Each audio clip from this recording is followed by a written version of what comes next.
And so here we are with our chat for aligning point cards to PBIS. I think that today's chat will actually be on the shorter side, so feel free. You do not have to hold back on comments. You can type into the chat pod at any time. I've got my eyes on both screens so I can respond as we go along. What we'll talk about today, we're going to go over just a few simple guiding principles to help you align your point cards with positive behavior interventions and supports. And those broad guiding principles are listed right there on the overview slide.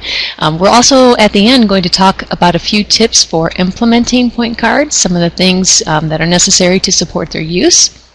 Hey, there's Leslie. Welcome, welcome. Which district are you from? If you feel like typing that in, that would be great. I'm always curious about that.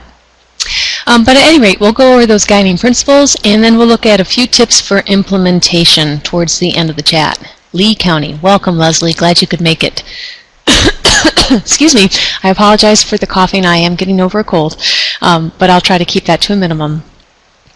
Okay, so looking at multi-tiered system of supports, our way of providing work here in Florida is to use that problem-solving process to deliver a multi-tiered system of supports to increase student achievement and improve their lifestyle outcomes or lifetime outcomes. So sometimes when we're providing those Tier 1 supports, we notice that there are a few kids who aren't responding as well as we'd like. They continue to have some issues with challenging behavior or social emotional needs or organizational needs, and what we're doing at Tier 1 isn't really sufficient for them. So we need to follow up and give them some extra help. But it's not sufficient to just give them some extra help. We actually need to keep an eye on them and make sure that they're doing better as a result. And really that makes good sense. If we're investing extra resources and extra time to help our students, we want to make sure that those resources and our time are being well spent. So we need progress monitoring data to let us know how our kids are doing. And the progress monitoring data needs to have certain characteristics so that it's really doing its job for you. It needs to be able to answer some questions like, are we on track towards improving student outcomes? We have to understand what the student's needs are and what they are in relation to his or her goals. We have to see, is this student making progress? Are any of our students receiving these resources making progress? Are we implementing our interventions with fidelity? And then we have to know if a problem occurs, then it's time to make a change. So we have to be able to detect when that's happening. We want to be able to see the results after we do that. So more officially, that's called progress monitoring. And the National Center on Intensive Intervention provided a definition for progress monitoring. We really like that definition because it called out a couple of key elements there.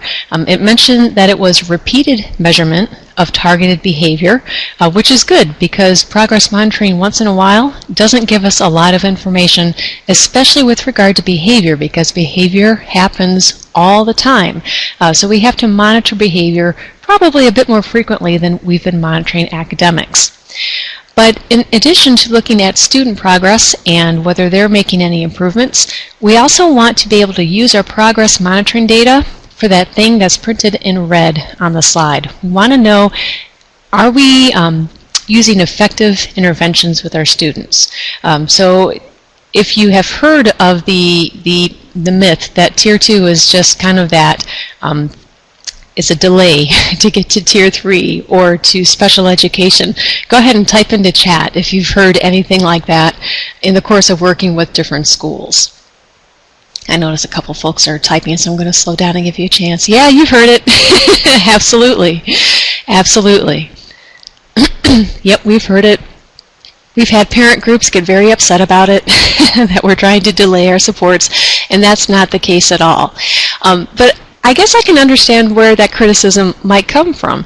If you notice that your child, or if you notice that one of your students needs some extra help, and you're providing these lower intensity interventions and it's not working for anybody, it feels like it's a delay. We're just delaying the inevitable. But we don't want that to happen. We need Tier 2 to be as effective as it can possibly be so that kids are successful quickly, so that hopefully we can return them to just Tier 1 supports or provide minimal supports successfully. And so we have fewer students who have more intensive needs and who wind up at risk for worse outcomes. So we need Tier 2 to work for us. And in order for that to happen, we need our progress monitoring data to work for us as well. So we're going to look at some things today to help us get progress monitoring data that will work. So the RTI blueprint listed a number of characteristics for progress monitoring data at Tier 2, Tier 3, and this would apply whether it's for academics or whether it's for behavior. So the first point, it has to be valid and reliable. So it has to be measuring what we want to measure, and it has to be reasonably accurate. So if we see the exact same thing on day 1, it gets measured and recorded the same way on day 2 if it happens exactly the same way. So it has to be reliable, has to be valid, so that we're measuring what we want to measure. Especially with Tier 2, but even with Tier 3, we need progress monitoring measures to be quick and easy, because we're taking lots of data on lots of kids and pretty much nobody has any time for anything else. So we need easy and quick instruments. Ideally, they're easy to summarize. You can use them frequently. You can see small changes in behavior. Ideally, they should be inexpensive, provide instant relevant information, and help you know when potential problems exist. So point cards excuse me, point cards have emerged as one way to do this. So we see point cards that are used at Tier 2, at Tier 3. We've seen point cards used for individual students, for small groups of students, and even whole schools of students, in the case of students who attend alternative schools. So these are great little tools that can offer a lot of benefits for progress monitoring. What I'm curious about is what you guys think are some benefits of using point cards, and also what you guys think are some drawbacks or challenges in using point cards. So as you guys are typing, I'm just going to put my microphone on mute for a second, but I'm going to watch for your answers in the chat pod.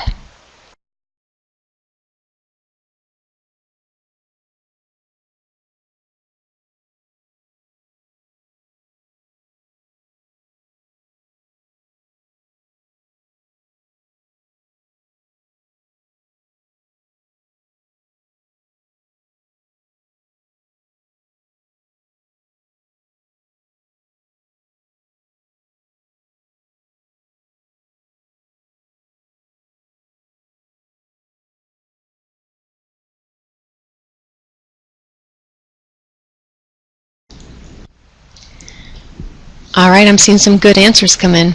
Dr. Tommy, I noticed your answer up there about the point cards lets students accept responsibility for his or her behaviors. If you can talk about that a little bit more, I'd love to hear more about what you're seeing that lets you say that, because that's a very interesting idea. I'm also seeing where folks have said that point cards helps everyone stay focused on positive goals. That's important.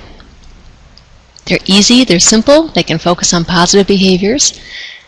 Okay, and then I'm seeing a couple of challenges, such as getting all teachers on board with using point cards and applying the same standards when they use the point cards to record students' behavior.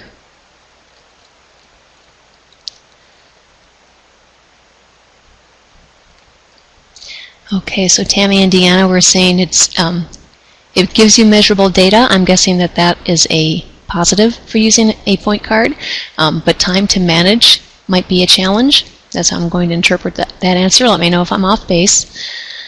Let's see. Oh, Alessandra, I see your point there, that point cards can be lost by students. Absolutely. And Karen, yes, sometimes point cards do have to be tweaked to meet individual students' needs. I definitely agree with you. Jane, the negative is that the point cards have to be printed or copied. Consistency is coming up as an issue again. Staff buy-in for using the point cards. I'm glad you guys are bringing these points up because I actually have slides to help with that. So that's a positive. Let's see. So Leslie, you feel the benefits are that they make progress monitoring easy to graph and to determine if the intervention is working. They bring some surprises to staff members as they may realize the problem may not be as bad as they originally felt. Very insightful. I agree. Once you actually see the data in front of you, or you're taking the time to stop and officially record a rating for that student's behavior, yeah, that problem may not be as bad as it felt when you first asked for help in supporting the student. Eric says that teachers don't use the point cards appropriately. They only apply the points at the end of the day and then argue with the student about the points that the student earned. Yeah, absolutely. Let's see, so we have time for feedback to the child. It can be positive and focusing on areas of opportunity, so areas of improvement. Robin, I see your comment there that point cards are simple and efficient, but teachers like to change the Tier 2 cards and individualize them before giving the original card a chance to be monitored. Yeah, absolutely, Robin, and actually that's what a good portion of the presentation is going to cover. Okay, Tammy, thank you for the clarification. I did get your comment right. And then Dr. Tommy is providing a little clarification. You're a psychologist, you write behavior plans, so having point cards are short-term steps to their overall goal of behavior change. You and teachers can sit with a student to discuss these behaviors and get buy-in. Absolutely. So the student owns the behaviors that they're being asked to change. I love that. That is a very person-centered approach to providing support.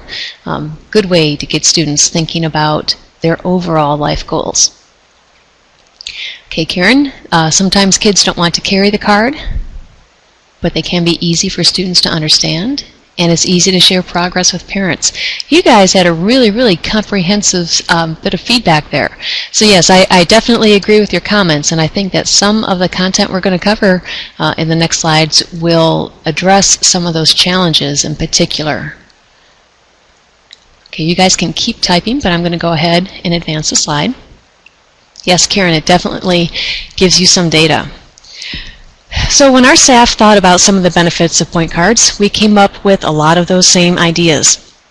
The first thing that we liked is that point cards have actually been shown in peer-reviewed research studies to be valid and reliable for use at Tier 2 as well as Tier 3. There's even a research article on the RTIB database website that looks at the use of daily behavior ratings for more intensive behavior problems. So they're valid and reliable instruments, which is point 1.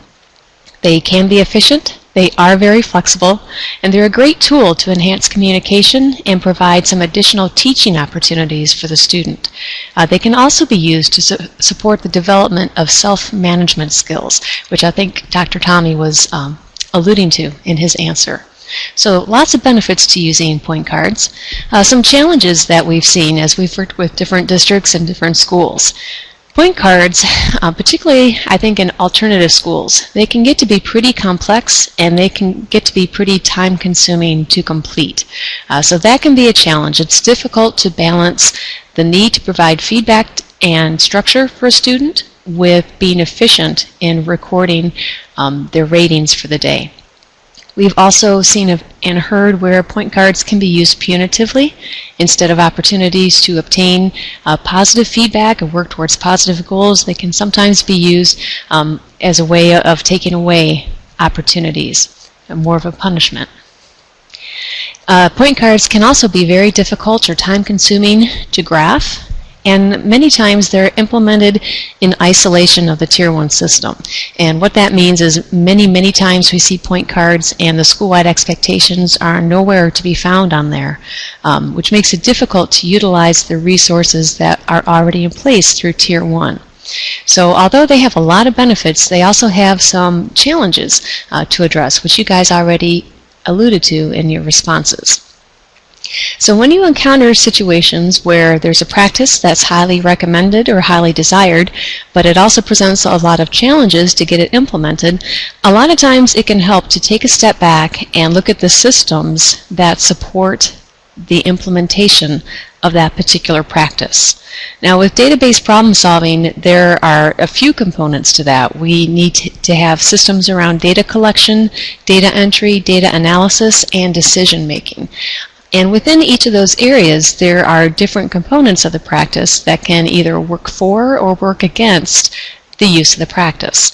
So with data collection, the forms that you have, or in our case, the point cards that you're using, those can either facilitate data collection and graphing and all the things you want your progress monitoring to do for you, or they can make it more difficult.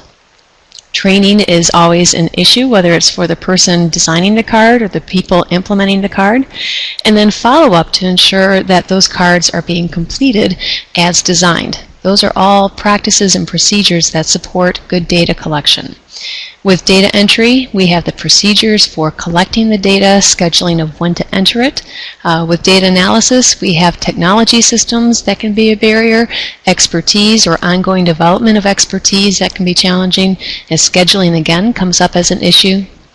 And then with the decision-making piece of progress monitoring, developing efficient decision rules to help you move quickly from student to student while still ensuring that you're noticing the kids who need some extra attention.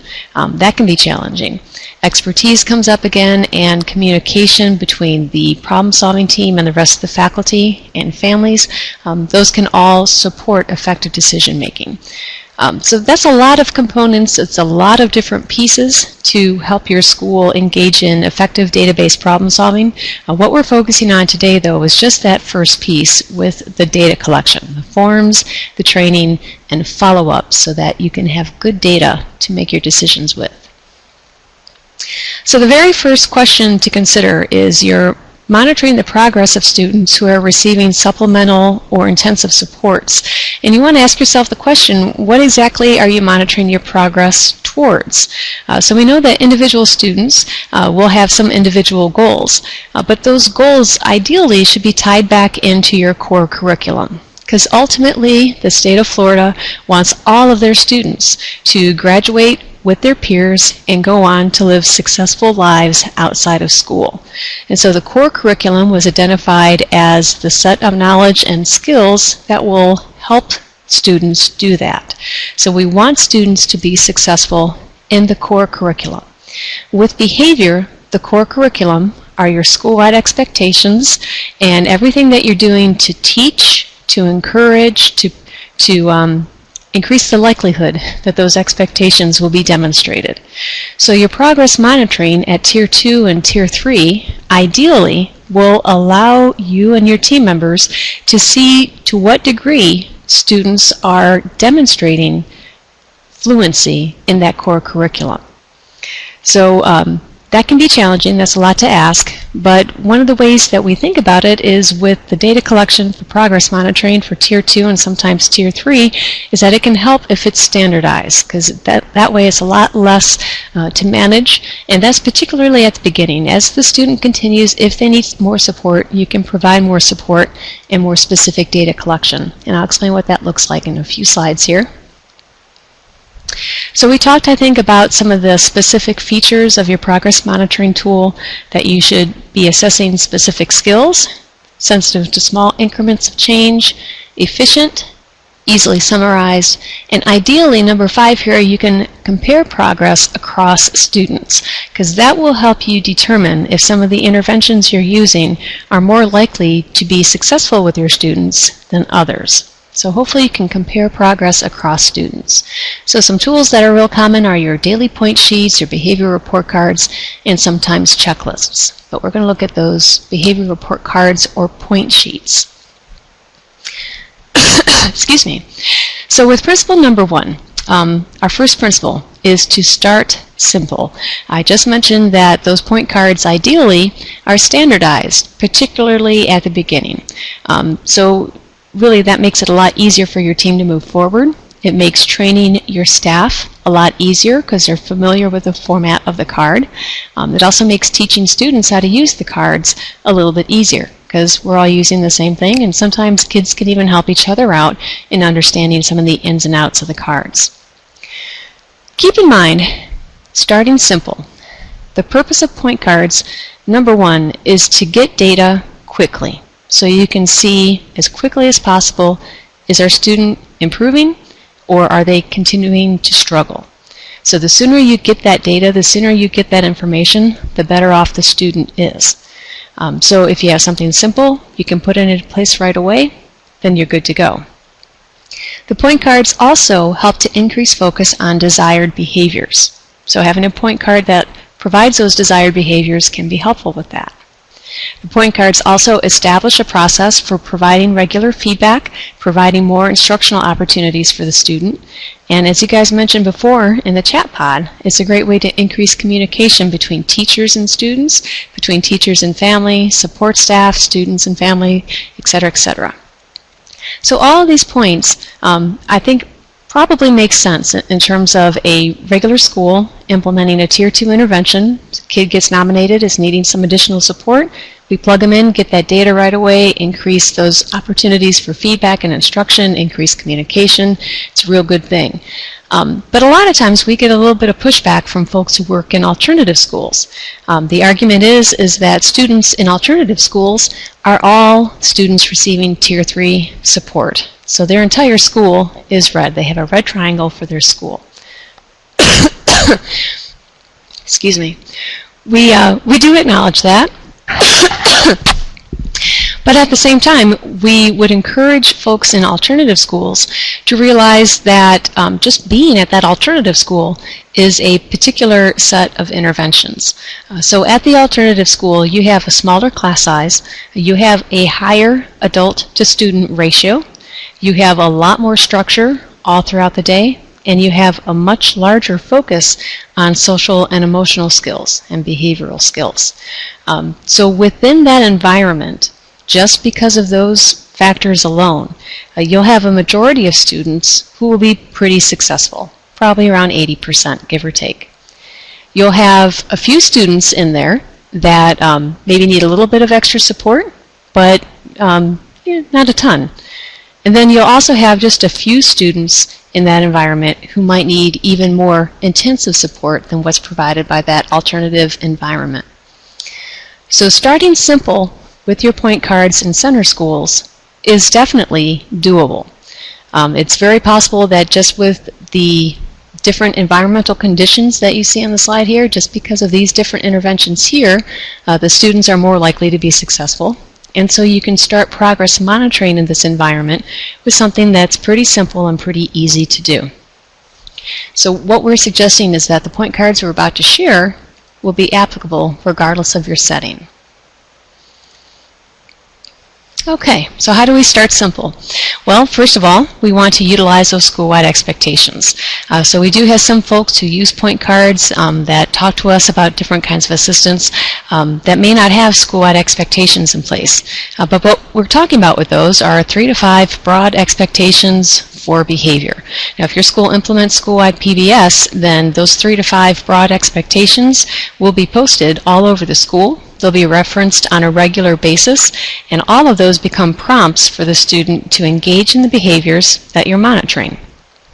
It also allows you to tap into the reward system and the instructional things that are going on.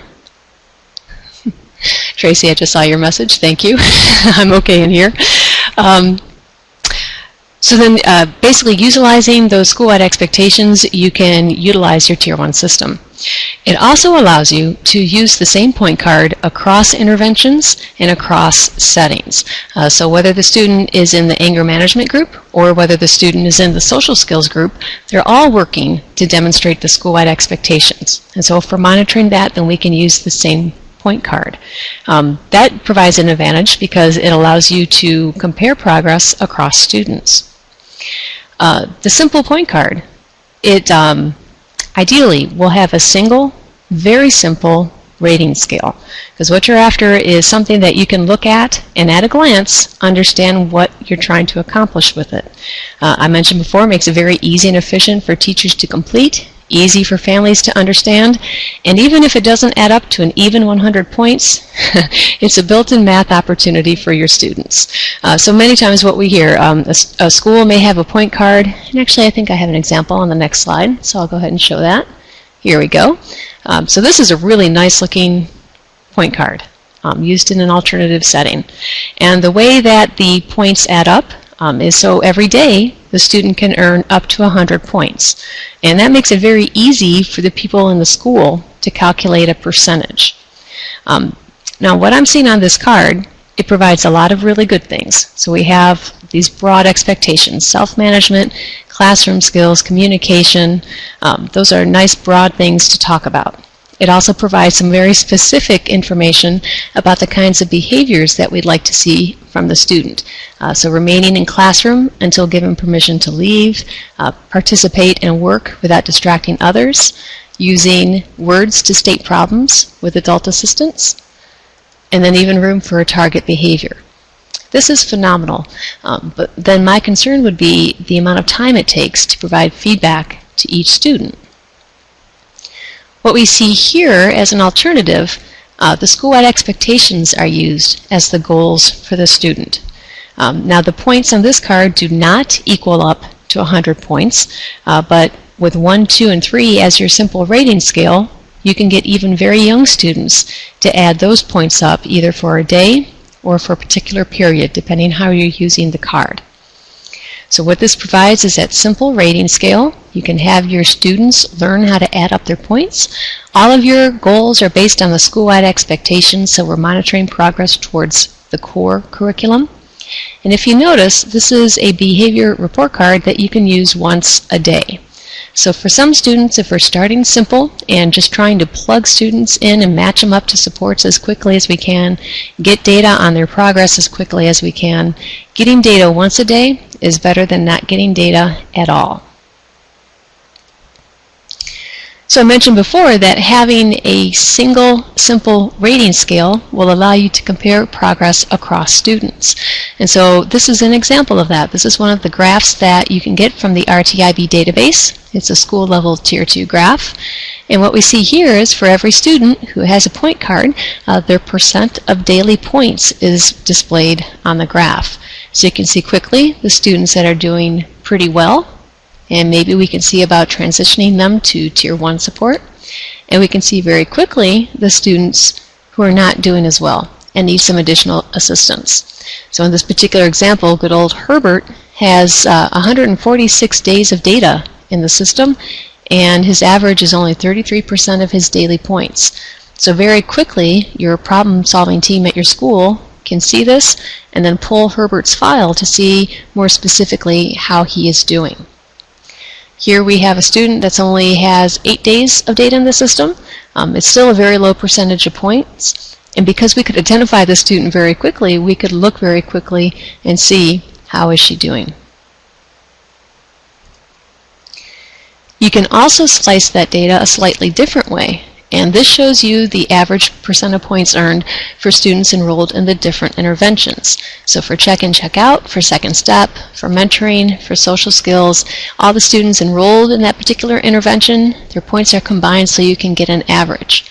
And so what that will tell you is if certain interventions may be more likely to work for students than others. If this were my school, I would see that on average students in second step are earning almost 72% of their points compared to students in the social skills intervention who are only earning about 45% of their points. So the next time a student comes up as needing some sort of social skills instruction, I would be more likely to enroll that student in second step, because it seems to be working pretty well for our kids. So this is particularly important for Tier 2 because a lot of Tier 2 interventions don't have a ton of evidence behind them to show that they're effective. And many times some of the research-based interventions at Tier 2, their research is based on populations of students that may not be very similar to the students that attend your school. So having that local information available about how your students are doing with your interventions can be very valuable. So what we have here is an example of a point card that's used by one of our elementary schools. They submitted this as part of their model school application, and I thought it did a really good job of exemplifying something that's very simple and very efficient to complete. What we see in this particular example is that only one of the school-wide expectations are being used. So they're using something that's familiar to everyone, that's part of Tier 1, so they're still being able to utilize that system, but they're really just focusing on one thing at a time. So that's the school-wide expectation of being respectful, and then they've listed out a specific goal so the student knows exactly what they need to demonstrate so that they're showing the expectation of be respectful. The next principle for point cards is staying positive. So we mentioned that some of the challenges we identified is that sometimes point cards are used and they're very punitive, the way that they're communicated with students. What we would like to do is remind folks that students have to contact reinforcement in order for it to work. So you may have a school-wide reward system, and if there are some students who never get one of those school-wide rewards, then they're not really contacting that system. We don't know if it's effective for them or not. So having a point card that helps highlight some of the positives or some of the strengths that the student has, that can help them contact that reinforcement so we can change their behavior. We also want to think about the overall message that the student is getting from that point card. So are they coming away seeing that they're not really very successful, or are they coming away seeing that they have some strengths that people notice and appreciate, and they still have some things that they can work on? So we would like the point cards to clarify criteria for success, to capture student strengths, and of course refrain from taking away points that students have rightfully earned. So this is an example of one point card, and it's very comprehensive. It's nice because it's one sheet of paper for the entire week, so you can see an entire week's progress at a single glance. But some concerns we had is it wasn't clear to us which behaviors were expected of the student. We didn't exactly see what the student did well. We could see that perhaps they did well with academic engagement and the expectations and rules, but we're not really sure what that reflects. And then the other thing it doesn't really tell us is the student on track for meeting his or her goals? So it's a good start, but we think that there are some things that could add to this to make it a little bit more effective. So I'm going to go back to Hillcrest Elementary's example, and they did something very simple, and for each day they added in a little teacher comment section, and they prompted the teacher to say something positive about the student. So on this particular date, the teacher comments are really like how ... and the teacher can fill in the blank.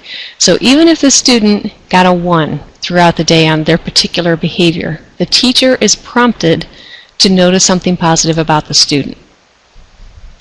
And I noticed that Karen and the friends from the Florida School for the Deaf and Blind are typing.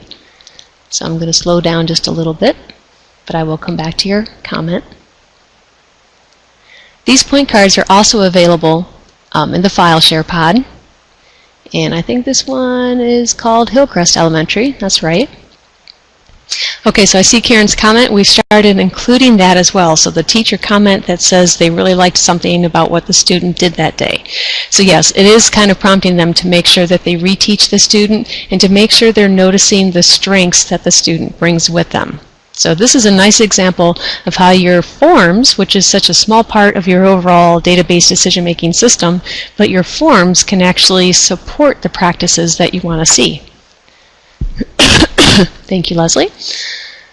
Now this one, I apologize, when we put it in Adobe Connect, it came out a little bit blurry, but this is another example from one of our schools, and what we liked about this one is it was really clear about what the student was working towards. So we got to see what the points possible are, what the daily goal is, both in the number of points and the percentage of points, and it makes it very clear, daily goal achieved, yes or no. There's also specific goals listed there for the student to attend to, but those were a couple of nice features in terms of pointing out the good the student is doing and what the criteria for success are. This is an example from Cruz Lake Middle School, and this is really cool. They took a single 8.5 by 11 sheet of paper, and on the top half they listed the school-wide expectations, and then they had a rating scale to use all throughout the day. You could have the students sum up their totals for each class. The teacher can sign off on it, or the sub can, and you can do that all throughout the day and then add up your goal total. But the thing that's really cool is at the bottom of the sheet, below the table, they have a rubric that explains what is responsible, attentive, independent, dedicated, educated, and respectful. So it would clarify what the teacher would see that would result in a score of 0, a score of 1, or a score of 2. So for respectful, the one that we pulled out here, a 1-point response was, I was somewhat disrespectful to my teacher or peers, but I corrected my behavior. So this was really cool because in this case the form clarified criteria both for the student, for the family, as well as for the teacher and or the substitute teacher. Excuse me. So when they were providing feedback to the student, they knew exactly how to score, and there was very little room for argument at the end of the period.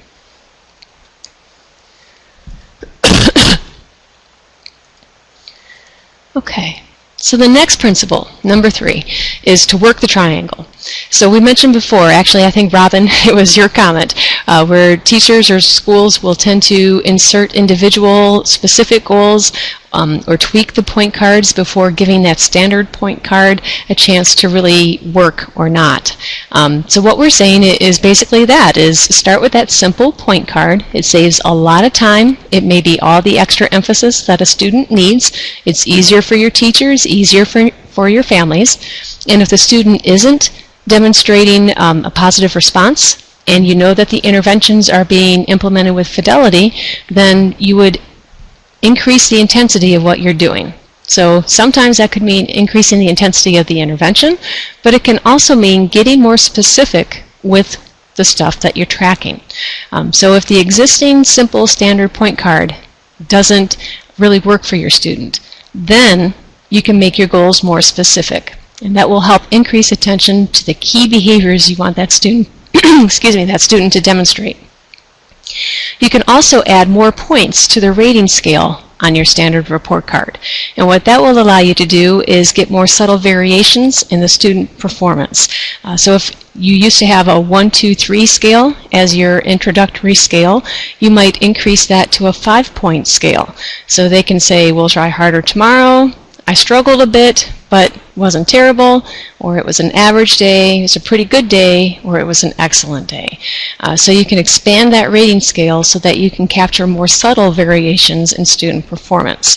But you want to keep in mind, you want to balance that with practical limitations. You don't want to have a 20-point scale or a 50-point scale, and I think even a 10-point scale is probably too much, because then the teacher has to stop and think, oh, is this an 8? Is this a 9? I'm not really sure. Can I give it an 8.5? So you want to balance having an expanded scale for better information with the practical demands of having to use the scale. Another trick that you can do is focus more on specific parts of the day. So if you started with a once-a-day behavior report card, you might start using that behavior report card all throughout the day. If you were using it all throughout the day, then you might focus more intensively on part of a particular period, so the student is getting feedback more frequently throughout the day. So I have a couple examples of that in the next few slides. And actually that's what this little illustration was meant to communicate. So when we're working that triangle, then we're thinking about the resources and intensity of what we're doing. With Tier 1, it's as we collect information as incidents occur, and we only look at it monthly. With Tier 2, we're looking at collecting behavior data, ideally on a daily basis, and evaluating it at least a couple of times a month. With Tier 3, we're looking at collecting behavior data throughout the day and looking at it at least weekly, sometimes more frequently. So remember, as you move up the triangle in terms of intensity of supports, you also want to have your progress monitoring tools reflect that increased intensity. And this gives you a practical illustration of why. So if we were only collecting behavior data on a student one time a week, then it would take us over a month here. Let's say this is week 1, week 2, week 3, week 4. So it would take us about a month to really see very clearly that the student wasn't doing so well. In this case, they actually went a month and some change before they made a change in the student's interventions. So it takes some time to see if the student is making progress. If you're collecting behavior data once a day, then you can see very clearly that you can see patterns much more quickly than before.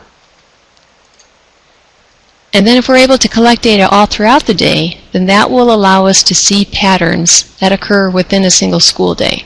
So we can see here in this particular example, the student started off pretty well, and the student's behavior tended to get worse right up until lunchtime. The student had lunch, and suddenly they're successful again. So maybe the student's having some low blood sugar, Or maybe they're anticipating that they have to go to Read 180 right before lunch, and so they're acting out as a result. So having more specific information more frequently throughout the day will help you see patterns like that. So this is an example of a once-a-day behavior report card. And if we were just starting off with a standard system, then we might just see the school-wide expectations here and a once-a-day behavior rating. If that wasn't sufficient, then we might add an individual goal to the school-wide expectations. And you could add one goal to one expectation, or you could add multiple goals if you needed to.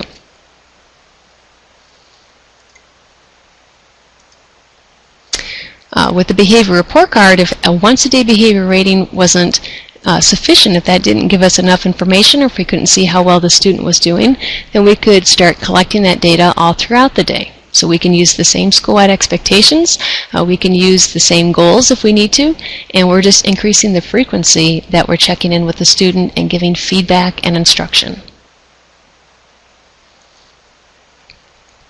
Now what we're looking at here is actually a data collection tool for Tier 3. It's called the Behavior Rating Scale. And this could be completed by the teacher, or this could be completed, I think you could even teach a student how to do this. But this is a nice example of how you would expand that scale and focus very specifically on a particular behavior. The one thing that is missing is the school-wide expectations. So if texting is a problem, we would want to tie texting into one of the school-wide expectations, maybe being respectful or being responsible. On task, doing what you need to do, you would tie that into one of your school-wide expectations as well. But then here, instead of just having a 3-point scale, we have a 5-point scale. That scale is explicitly defined right there where you collect it. And this is a really nice tool because as you collect the data, it actually gives you a little picture of the student's progress. Since this is a problem behavior, it's good that the ratings are going down. And since this is an appropriate behavior, the ratings are actually increasing, which is exactly what we want to see. So the behavior rating scale, like I said, it has a 5-point foundation. It's very, very flexible. You can use the columns and the rows for different purposes. So you might use the behavior rating scale throughout the day, once a day, for different behaviors. It's very easy to differentiate for your needs. The key is right there on the tool, which is vital for the teacher. It helps them understand what behaviors you're looking for and what those different ratings should really look like. And then the training for the behavior rating scale is very specific. So there's a certain way that you talk to the teacher to establish what the rating scale means, what the different anchor values, 1, 2, 3, 4, 5, what those will mean for a student. And you actually have the teacher practice with that scale and rate the student's behavior for that day or the day before to see how well they think it'll work. And then of course there's that follow-up component to see how the tool is working for the student. So that would be an example of how you start with something very simple, very standard, very basic, and you can increase the specific nature of the goals, you can increase the frequency of the data collection, you can increase the points on your rating scale to get information that will help you make better decisions. So the last principle we have here is to work towards self-management. So if we're doing the things that we were advocating for in the first part of the presentation, such as keeping it simple and staying positive, that can actually help us with self-management later on down the road. Once we teach a student how to complete their own point cards, we're teaching them self-management skills, and those are applicable all throughout the lifespan. When you do this, this is something where you want to reward accuracy in the beginning. So if a student started on a point card and they were being rewarded for meeting their goals, if we start introducing the concept of self-management with the student, we actually want to start rewarding the student for being accurate in recording his or her own behavior. So it becomes a little bit less important that the student met their specific behavior goal, but it's really, really important that they're accurate in how they're recording it. So at the beginning, you want the student's ratings to match the teacher's ratings. You're going to have some dual recording going on when you're first teaching the student those self-management skills. Over time, as the student shows that they're accurate in their data collection, then you can start to reduce the amount of time that the teacher completes that rating scale simultaneously with the student. Every once in a while, though, you still want to do those occasional spot checks to make sure that the student is still recording their behavior accurately. And then the other thing to consider is that as the student is accurate in recording his or her own behavior, then you want to start rewarding the student for making their goal while recording their behaviors accurately. So that's a whole process. It's probably a bit beyond this particular presentation, but it's good to remember that as you're designing your point cards, as you're thinking about implementing them next school year, that this is something that would be a great thing to start moving your students towards being fluent in. So that brings us to implementation, making those point cards count. So obviously staff training is an issue. That was one of the challenges that you guys noted at the beginning of today's chat. So your staff will need to be trained on how to complete the form.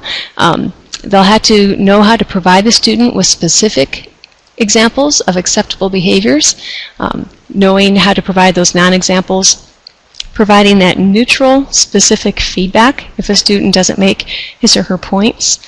And then also they have to know that they need to reorient the student to future success if a goal is not achieved for a particular point in time.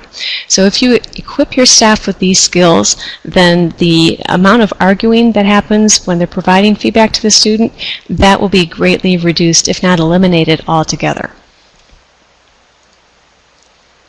Follow-up is another important component to data collection. You want to make sure that there's a regular schedule for completing those point cards and giving them to the person who will input the information into whatever system you're using to graph the information. So that requires some follow-up. It helps when people know that there's a process and that they're accountable to participate in that process. At the same time, you don't want to set expectations for your staff without making sure that the system is working for your staff. So as you're teaching staff how to complete these point cards, you want to check in with them frequently to make sure that they're comfortable with the tool, that it's doing what it needs to do, and that they're still comfortable providing feedback to the student. You want to make sure that you're communicating progress with family members and letting the rest of the school faculty know about progress. So we talked a little bit at the beginning of this chat about how some folks have a misperception that Tier 2 is just a way of delaying identification for special education. Well, if we let the rest of the faculty know that students receiving Tier 2 supports are making progress, then that myth will start to go away.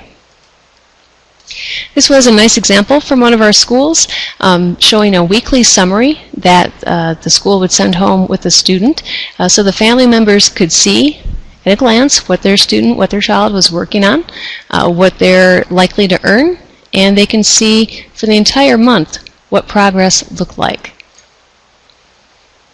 Real simple, single page. Now with your staff, you want to do a little bit of systems evaluation with your staff and let them see how your systems for providing support are working.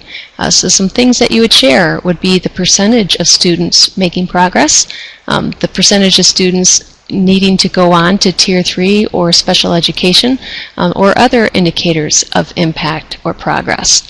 You also want to share fidelity information with your staff so that they remember this is something that's important for them to keep an eye on. So this is another example. We saw a graph that looked just like this earlier in the presentation, where you could share this out with the rest of your staff. You wouldn't necessarily show everyone's name, but you can show overall for all of our students that have these point cards, this is overall how successful they're being. So we do have a couple of students who need some additional help, but we have a lot of students here that are also being very successful. So that gives them incentive to continue using those cards. You can use that graph before, showing the average performance by intervention to see if there are some interventions that are more effective than others. May be able to increase buy-in for different interventions if your staff sees that they're likely to be very successful.